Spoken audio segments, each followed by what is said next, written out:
Chapter 7. Careful Manoeuvring.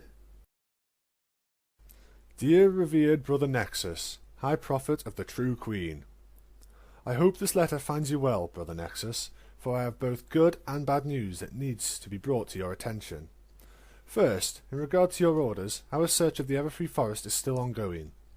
We have yet to find any real traces of our Queen, and recently even the lingering portions of her aura on the ancient castle have dissipated.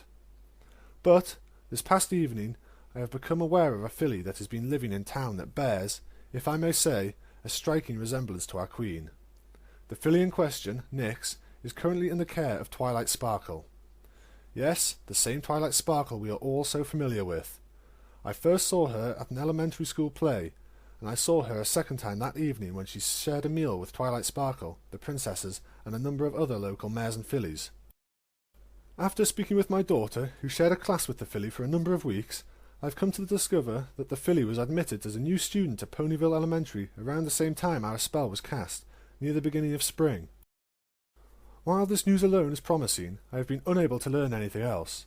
Due to an incident which was made worse thanks to my darling wife, I am now at odds with Twilight Sparkle. Also, my daughter, who might have proved useful in this matter, has made herself just as unwelcome around the Golden Oaks Library. Thus, I am reaching out for your guidance, Brother Nexus, in how you wish me to proceed. I patiently await your reply. For the Night Eternal, for Equestria's True Queen, Honoured Brother Rich, Prophet of Ponyville. The scroll, which had been hoof-delivered to the manor, lay across the desk in Spell Nexus's study. Nexus himself was standing near one of his windows, horn glowing as he held a glass of fine orange juice. He gently swished the glass, and its contents danced under the gentle motions. His turquoise eyes focused on the moon, which was a beautiful crescent in the sky. "A filly," Nexus whispered to himself before sipping from the glass. "A filly who attends school, who lives with Twilight Sparkle, who was seen in the presence of Princess Celestia, no less. A filly who participated in a school play of all things. A filly. It is not what I would have expected. What are your plans? What are your schemes?" Nexus asked, as if posing his question to the moon itself. "Do you act to keep your enemies close? Do you seek to find a weakness to exploit? Do you bide your time until you can overcome the elements of harmony and the ponies who wield them?" Nexus drank from the glass again, draining every drop. The glow about his horn grew just a bit brighter as he took hold of a large, elegant pitcher on the nearby table. From it he poured more orange juice and refilled his cup. He then resumed swirling the contents of his glass as he set the pitcher down and returned to the window. "Perhaps you are merely waiting for us, your children, to discover you. Is that your plan, my queen? Do you wish us to prove ourselves capable and deserving of your grace?" Nexus mused, crossing the room. "Though, I assume much taking Filthy Rich at his word. This filly may resemble Nightmare Moon, but a resemblance is not enough. No doppelganger will do." Nexus sighed as he neared his reading table, on which he set down his glass. "In any case, this warrants further investigation." A book floated out from the shelves, gripped by Nexus's levitation magic. Yet, what Nexus sought was tucked behind it. It was a small black book, which floated from its hiding place in the shelves. Nexus then returned the first book to its place, while his magic laid the small one out on the writing desk. Nexus opened the book, revealing pages filled with names etched out in his own hoof-writing. It was the only true record of the Children of Nightmare, the only record of all ponies who had sworn strength, magic, and life to the return of Equestria's True Queen. It was his duty alone to guard such precious information, for if such a list were to be found by Celestia, all their hopes would be lost. As his turquoise eyes flowed across the names, Nexus began to ponder what his next move would be. He would need agents that could travel to the small town of Ponyville and verify Filthy Rich's reports. He would need ponies he trusted, ones like Greygale, Nightwind, and Stonewall. He would need ponies who were not just honoured brothers and sisters, but ponies among the exalted, those who were just below him in the order. He, the one and only revered brother of the Children of Nightmare. Other books began to make their way off the shelves, cradled by levitation magic, as Nexus began checking information. Every move made by the Children of Nightmare had to be planned with such care, for his opponent in this high-stakes game of chess was none other than Celestia herself. He faced a mare with 1,000 years of rule and wisdom behind her, a mare who had unearthed less thoroughly thought-out plans during the cult's infancy. He'd spread his agents like a fine powder, sprinkling them amongst the ponies of Ponyville. They'd start by simply watching. Then others would try to get closer so that they could sample her magic and her nature. Then... "Sir?" Nexus looked up from his work and saw proper etiquette as he poked his nose in the study doorway. "Yes?" Etiquette stepped in through the door and walked over to Nexus. He held out a scroll which was bound shut with a purple ribbon and a silver moon full seal. "There is another letter for you, sir." "Thank you, Etiquette," Nexus replied as he took the scroll with his own magic. "Will you be needing anything else, sir?" Nexus shook his head. "No, not at the moment." "Very good, sir." With that, Etiquette bowed respectfully before he turned and removed himself from the room. Nexus watched and waited until proper Etiquette had left before he began setting down the many books he had pulled off the shelf. He propped open the books on the floor so he could quickly resume his work once the letter had been attended to. The scroll was bound with a purple ribbon and a silver seal. It was a sign of a letter from a brother or sister. The full moon on the seal indicated it was of the utmost importance. "Dear revered brother Nexus, High Prophet of the True Queen, this is a written report on the comings and goings of the unicorns assigned by Princess Celestia to study and understand the nature of the resurrection spell we attempted. I realize this report comes fairly soon after my last, and that you did not expect it for several days. There have been, however, a few developments I believe you would want to know about without delay. First, with the research team moved to the Royal Archives, their endeavours in understanding our spell have started to make steady headway. They have begun to decipher the arcane lines we use to augment and focus the magic in the Everfree Forest clearing. While I will act as I have, to try and stall their efforts, I can at this point only slow their progress. They will, in time, decipher the spell. Second, Princess Celestia came to the research team this morning to check on the process. They reported to her exactly as I have reported to you, that their progress has now become steady and dependable. Bastion Yorsets and Celestia then began to chat casually. The princess talked about the spring festival she attended yesterday evening with her sister in Ponyville. She spoke highly of many of the performances and offered particular praise for a play put on by the town's elementary school. At this point, the princess divulged to Bastion Yorsets that her student, Twilight Sparkle, was now taking care of a young filly by the name of Nyx. The only description she offered was that the filly was an all-black coated unicorn, and that the filly was also a half-cousin. I would have dismissed this as idle chatter if Bastion Yorsets hadn't made a very interesting comment. He divulged that he had grown up knowing Twilight's father. He had even written a letter of recommendation at the father's request to help her secure an invitation to take the entrance exam for Celestia's School for Gifted Unicorns. In his comments, Bastion admitted it was strange that Twilight had called Nyx a half-cousin. According to Bastion, while Twilight's father had siblings, her mother is an only child. Her father pointed out that Twilight's father and his siblings all share the same two parents, making it impossible for Twilight to have a half-cousin. Princess Celestia's reply to this was that Twilight must have misspoken when introducing Nyx, or that she had a misunderstanding of what a half-cousin was. Bastion accepted this answer, and soon their meeting was over. Again, I would have believed this to be nothing but idle chatter. Yet, later that day in the barracks, I overheard Princess Celestia's private guards talking. The two Pegasi were discussing the princess's day, and, after eavesdropping for a time, I discovered that the princess made an unscheduled stop on her daily routine. She went to the Equestria's Central Records office, during what was supposed to be her lunch hour. From the ponies there, she requested that family records pertaining to Twilight Sparkle be delivered to her royal chambers this evening. I was unable to discover more, since my shift had ended, and I dare not risk lingering around the castle after work. Thus, this is all I have to report. I will continue my observation of the research team, and will alert you if I discover anything pressing. I will submit my next regular report at the scheduled time. For the Night Eternal. For Equestria's True Queen, Exalted Sister, Nightwind. Nexus licked his lips to wet his mouth, which had gone dry. The situation had become much more perilous. Just as his attention had been brought to the filly in Ponyville, so had Celestia's gaze. Her interest had been spurred by the blabbermouth Bastian Yorset's. Of course, he would have to have been a childhood friend of Twilight's father. Taking up the orange juice glass, Nexus tilted it up to his mouth and drained it with a few swift gulps. He then shook his head, fighting back the brain freeze that the chilled juice had incurred before refocusing on the task at hoof. There was now a need for both subtlety and haste. The truth about who the filly truly was needed to be ascertained before Celestia could act in any way to make such investigation impossible. The books that had been left on the floor were carried back into the air by Nexus's magic. He drew out a feather pen and several pieces of parchment. Then Nexus began to feverishly work.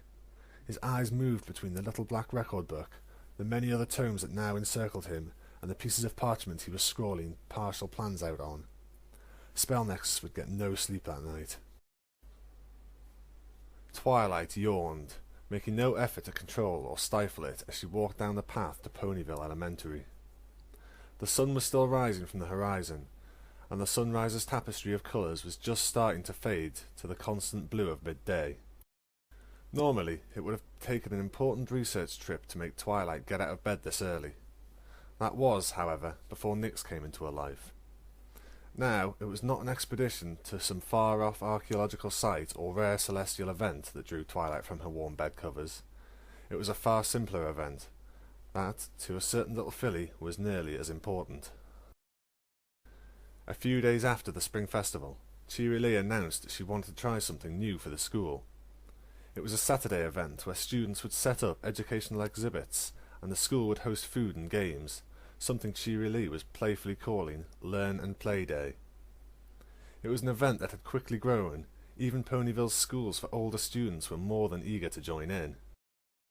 It was because the event had grown so quickly that Cheerilee had called on Twilight, Ponyville's #1 organiser, to help get everything in order. Twilight had been working alongside the teacher for the past 2 weeks to plan the event, while the students researched and built their educational exhibits. It had turned into quite a lot of work, but it was worth it. Nyx had only grown more excited as the Learn and Play Day drew closer. Approaching the schoolhouse, Twilight walked around the brightly painted building to the open field behind it. There, Cheerilee was working with a few other volunteers to get everything set up. Tables, chairs, colourful strings of flags, and numerous signs decorated the grassy field behind the school, making it almost as inviting as the schoolhouse itself.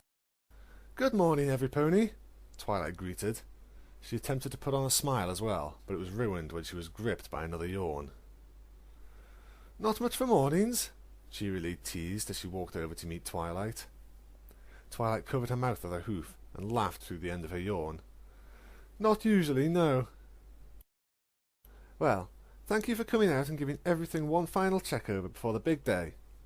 Everypony seems so excited. This little weekend may turn into a new Ponyville tradition if it all goes off right."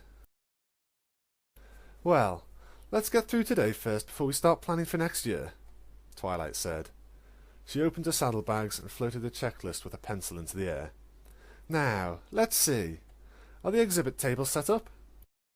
Cheerilee nodded and pointed a hoof to the area just behind the school. Several circular tables had been borrowed or rented from a number of ponies around Ponyville. Each one was covered in a white tablecloth and bore a pair of numbered signs. 30 round tables with tablecloths, and 60 exhibit signs on yellow paper." "Perfect," Twilight replied. She made a check on her list and started to look around the area the pair were standing in. "What about food?" "We're just about to finish setting up the tables for our little food court. Big Macintosh has brought in a food cart from Sweet Apple Acres. That just leaves Danver and the Cakes, who need to arrive and set up their food stalls." "Danver?" "His family owns and runs the carrot farm next to Sweet Apple Acres." "Oh," Twilight said, before she lifted a hoof to her mouth to mask a giggle. "Let me guess. Danver is a type of carrot." "You'd be guessing right," Cheerilee replied with a chuckle of her own. "Then I'd say the food and eating area is all taken care of," Twilight commented before she checked the next item on her list. "That just leaves the afternoon activities. Still, I doubt we'll be able to mark that one off just yet." "Why do you say that?" "Well, we put Rainbow Dash in charge of that. She's reliable, but she likes to procrastinate. I wouldn't be surprised if she was still back at home, snoozing away the morning." "Boo!" Twilight quickly turned her head to the side, a little startled by the sudden addition of a third voice to the conversation. It was only then that she noticed the sky-blue Pegasus hovering in the air near her head. Cheery Lee had to cover her mouth to keep herself from laughing as Rainbow Dash looked at Twilight with a smug grin. "Back at home, snoozing, huh?" Twilight laughed nervously, forcing a smile. "Rainbow Dash, I didn't expect you to be here this early." Rainbow chuckled, landed next to Twilight and folded her wings. "What do you have planned, anyway?" Cheery Lee asked. "Relax, Twi. On any normal day, I would still be asleep. But this is just going to be too awesome. I just had to get up early, not only to clear the skies, but to make sure all my cool sporting events were ready. I've been too busy making sure the student exhibits would be ready to keep up with everything else that's been going on." "Oh, tons of stuff," Rainbow Dash energetically answered. "When I was at Twilight's library last week, I checked out a book with a whole bunch of killer ideas, and now I've got something for every pony. Got things for just the kids, too. Things for kids to do with their parents, and things for the parents to do so that the kids can cheer them on. We've got games for Pegasi, for Earth ponies, for unicorns, and games where you mix it up. It is all just going to be so awesome." "Wow, that sounds like a lot," Twilight said, unable to hide how impressed she was. Rainbow Dash smiled smugly, lifted a hoof, and brushed it against her chest. "Yeah, I pretty much outdid myself." "And since we got so many ponies to volunteer their time and things for free," Cheery Lee began as she reached under a nearby table and pulled out a box, "I actually was able to spend the last of the budget on some prizes for your—" Cheery Lee didn't even get to finish what she was saying. Without a word of warning, Rainbow zipped forward, stuck her head in the box, and began to rummage around inside with a gleeful squeak. "You got prizes?" Yes. Yes, I did." "And good prizes, too," Dash commented with her head still inside the box. "There's some choice stuff in here. Oh, cool! Yo-yos!" At that, Rainbow Dash pulled her head out of the box with a yo-yo pinched gingerly in her teeth. In a flash, its string was around her hoof. Then, with an expert flick, Rainbow Dash sent the little plastic disc up and down the string in a smooth motion. Another flick, and the yo-yo was in a simple sleeper trick, where it stayed at the bottom of the string but continued to spin. "Heh, I used to be pretty good at this," Dash bragged as she flicked her hoof to bring the yo-yo out of the sleeper trick. Rainbow Dash then gave the toy a few more flicks to build up speed before she wrapped some of the string around her hooves, resulting in the yo-yo swinging back and forth inside a triangle of string. "This here is called the pendulum." "That's great, Rainbow, but shouldn't you leave the prizes for the ponies who actually win them?" Twilight asked. "Sure, just one more trick. You heard of a around the world? Well, this is my super-duper loop around the sun trick." With that, Dash gave the yo-yo a firm flick, jumped into the air, and used her wings to spin herself. A few seconds after starting the trick, Dash flopped to the ground, hog-tied in the string. Cheery Lee and Twilight couldn't help but burst out in laughter as Dash struggled to free herself from the string. "Oh wow, Rainbow Dash, that was really something," Twilight deadpanned. Yeah, laugh it up. Now, are you two going to just stand there giggling, or are you going to lend me a hoof?" The Learn and Play Day was in full swing the moment it opened to the public at 9 o'clock that morning. The students had set up their exhibits, and each exhibit had been done on a different topic of interest. There were exhibits on farming techniques, about history, about how weather was made, and dozens of other topics that usually caught the interest of school-aged fillies and colts. That was the learn part of the Learn and Play Day. The students learned more about the subjects they wanted to know more about, and some parents and other ponies in the community had a chance to learn as well. "Isn't this so super-duper fun, Fluttershy?" Pinkie Pie chirped as she bounced along between the student exhibits, while Fluttershy walked calmly beside her. "I mean, I knew cotton candy was good, and I knew about how to make it. Still, I never knew how little pieces of sugar turned into stringy sweet goodness." Fluttershy nodded. "Yes, that was a really interesting display." "Which one's been your favourite so far?" Pinkie asked excitedly. Fluttershy shrank slightly under Pinkie's undivided attention. "Well, I like the one about how the caterpillars became butterflies. I already knew about that, but the student did such a wonderful job explaining it." "All the kids did a really good job," Pinkie Pie agreed before her eyes lit up. "Ooh, I wish I could have an exhibit. I'll do one about parties. Fluttershy blinked. Parties? Parties aren't as easy as everypony thinks. There are lots of rules I have to follow for my parties. The Pinkie Pie party rules, Pinkie stated matter-of-factly. Really? Fluttershy asked in disbelief as the pair continued to move through the crowd. I would never imagine you actually had rules for your parties. Of course! How do you think they turn out so good? I have rules I can never ever break. And, as long as any pony else doesn't break them, the party is a guaranteed success. Like, rule number 1, every party must have decorations. Or rule number 157, if the ratio of fillies and colts to mares and stallions is at least 2 to 1, there must be a piñata. Fluttershy couldn't help but tilt her head to one side and arch an eyebrow. Rule number 157? How many rules are there? 367, Pinkie repeated nonchalantly. Oh my, that's a lot of rules. For a brief moment, Pinkie Pie stopped bouncing, and her usually happy expression turned stone cold. Hey, throwing parties is my special talent, and it is serious business to make them seriously fun. Pinkie Pie's normal, cheerful demeanour returned a moment later. She then scanned the exhibits, looking for the next one she and Fluttershy would visit. Oh, hey, there's Nyx's booth. We should go see what she did. Pinkie Pie bounced ahead, forcing Fluttershy to break into a quick trot just to catch up. A group of stallions and mares were just stepping away from Nyx's booth when the pair of mares came up. Hi, Fluttershy, Nyx said with a wide smile, one that withered a little as Nyx turned to look at the, at times, overwhelming pony that stood beside Fluttershy. Hi, Pinkie Pie. Hey there, Nyx, Pinkie Pie chirped. What super cool, amazing thing did you do for your exhibit? Give us the whole rundown. If you don't mind, that is, Fluttershy added, trying to curb Pinkie Pie's enthusiasm. Oh, of course not. It's... Nyx started, before she coughed into a hoof to clear her throat. I chose to make my exhibit about transformation magic. Pinkie Pie tilted her head, confused but still excited.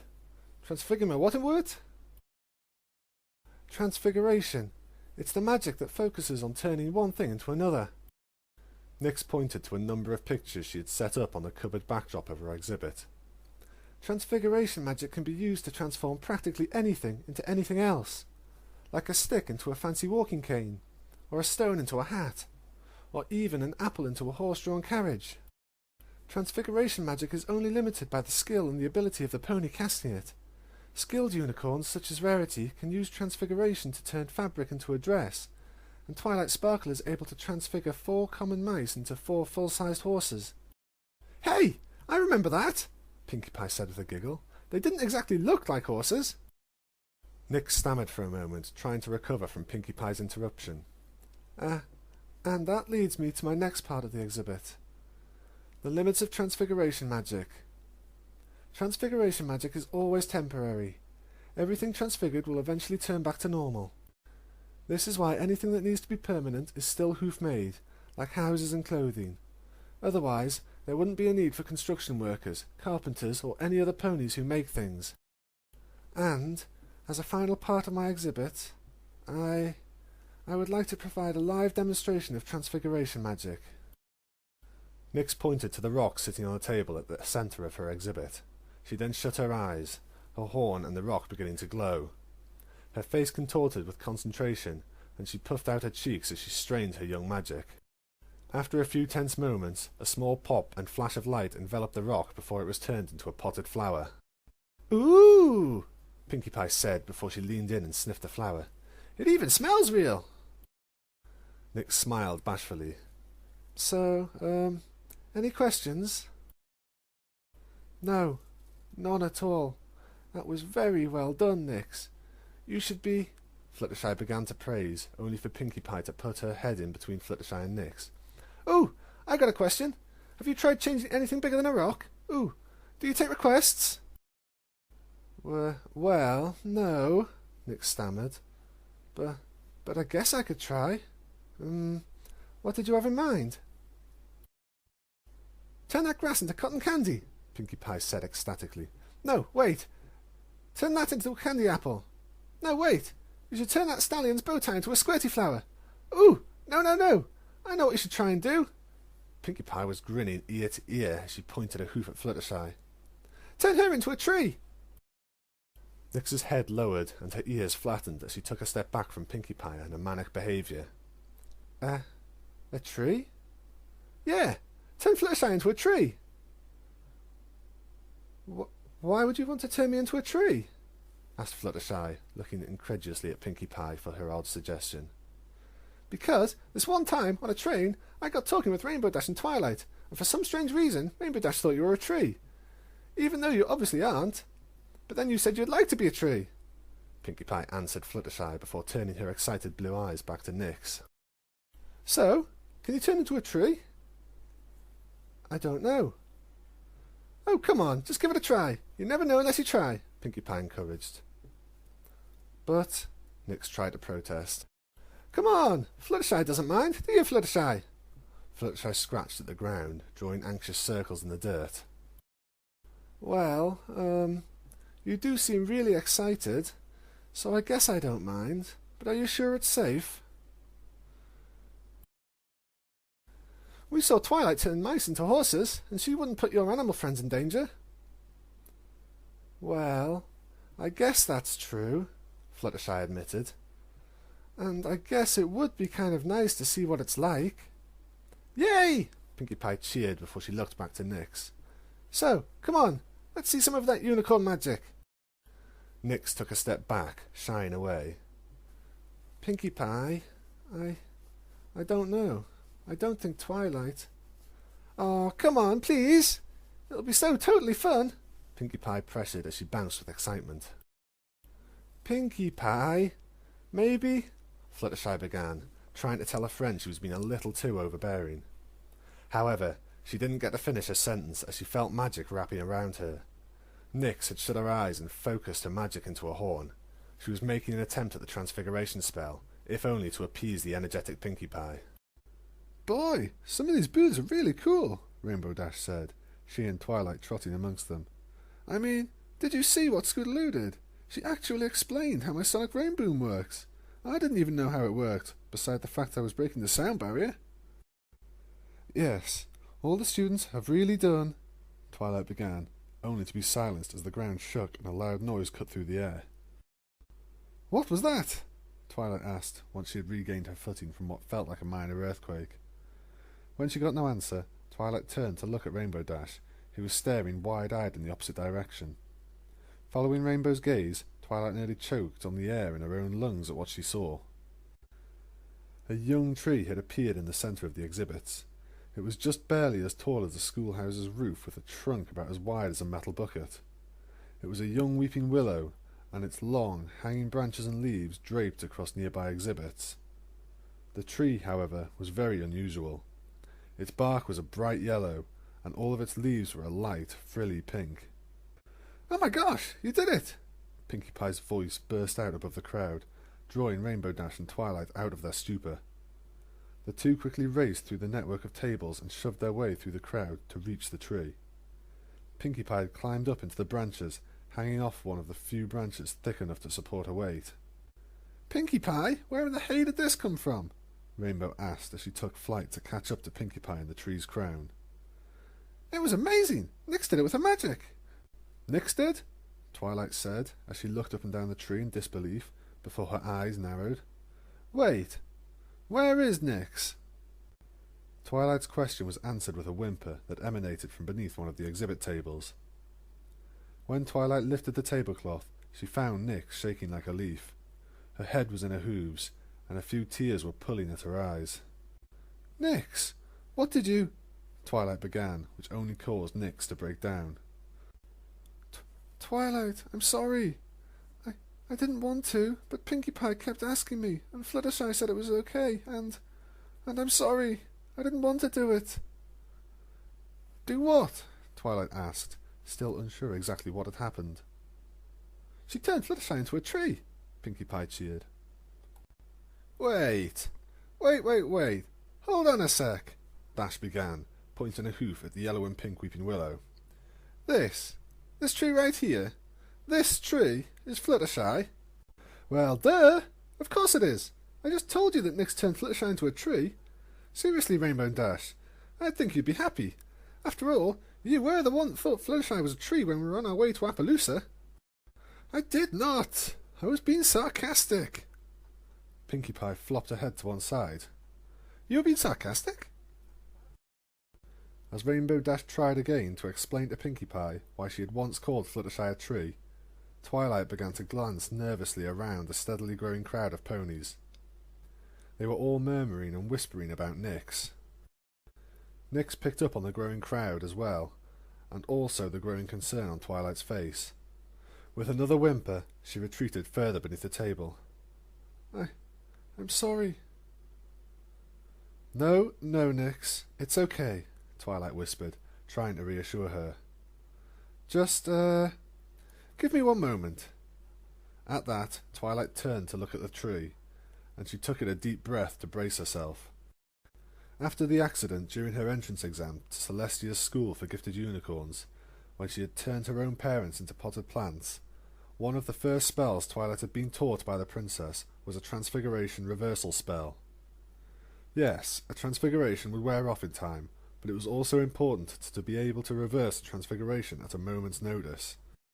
Closing her eyes, Twilight began to focus, and her horn started to shimmer as she called on her magic. The same glow began to engulf the tree, and Rainbow Dash grabbed Pinkie Pie out of the tree's crown before Twilight completed her reversal spell. The crowd watched in awe, and the display even drew Nyx out from beneath the exhibit table. Then, after a few tense moments, the tree imploded on itself. It compressed down to a single point, and with a magical pop, Fluttershy reappeared and dropped to the ground with a small thud. Fluttershy, are you okay? Twilight asked. She quickly rushed up to help her friend back to her hooves. Yes, Fluttershy said, though both her voice and her knees were shaking. I'm fine. Twilight breathed a sigh of relief. Good. You were never in any real danger. Transfiguration magic is inherently temporary. Still, from what my parents told me, being turned into a plant can be a bit disorientating. Oh, what was it like? What was it like? Pinkie Pie asked, bouncing in excitement. It was... Fluttershy began, and then paused a moment to collect her thoughts. Not only did Pinkie Pie, Twilight and Rainbow Dash lean in to hear the answer, but any ponies nearby who had witnessed the feat of magic leaned in as well. They were all eager to hear the first hoof account of what it was like to be a tree. Nice, Fluttershy finally concluded, causing a groan of disappointment to sweep through the crowd. With a lacklustre climax to the small spectacle, many of the ponies in the crowd turned to leave. Pinkie Pie, however, was unfazed. Oh, now I want to be turned into something. A rosebush. No. A balloon. No. Turn me into a cake. Turn me into a... Wow. Would you look at that? It's almost lunchtime, Twilight interrupted as she put a hoof against Pinkie Pie's mouth and forced a smile. Personally, I'm starved. Aren't you starved, Nyx? Of course you are. You just turned a pony into a tree. That kind of thing must really work up an appetite. Why don't we go get something to eat? Not even waiting for an answer, Twilight grabbed Nyx with a levitation spell and galloped out of the crowd of ponies. This left Pinkie Pie, Fluttershy, and Rainbow Dash standing dumbfounded in the wake of Twilight's abrupt retreat. Ah, but I want to be a cake, Pinkie Pie whined in disappointment. Yet she then perked up, scratched her neck, and began to look around as if searching for something. Dash took notice of her pink friend's sudden shift in mood. What's wrong, Pinkie Pie? Itchy neck, she replied. Dash arched an eyebrow. Itchy neck? Wait, like Twitchy Tail? Pinkie Pie shook her head and got to her hooves as she continued to search the crowd. No, silly. Twitchy Tail is when something is about to fall. Then what does itchy neck mean? Fluttershy asked. Some pony is watching us, Pinkie Pie answered with a low hiss. Pinkie Pie, Fluttershy just got turned into a tree, Dash pointed out before waving her hooves at the crowd. Every pony is watching us. Pinkie Pie shook her head violently from side to side. No. That wasn't innocent. Wow, that's a really cool thing that happened, watching. No, itchy neck is a bad kind of watching. Spying. What the hey is bad watching? Rainbow Dash questioned. Spying, Pinkie Pie hissed quietly. And the spy is... that way! Without another word, Pinkie Pie was off. She galloped at full sprint through the crowd, dodging ponies before she made a hard turn and disappeared behind a table. That left Dash and Fluttershy to anxiously glance at one another, worried about what kind of chaos Pinkie Pie was about to unleash on that Learn and Play day.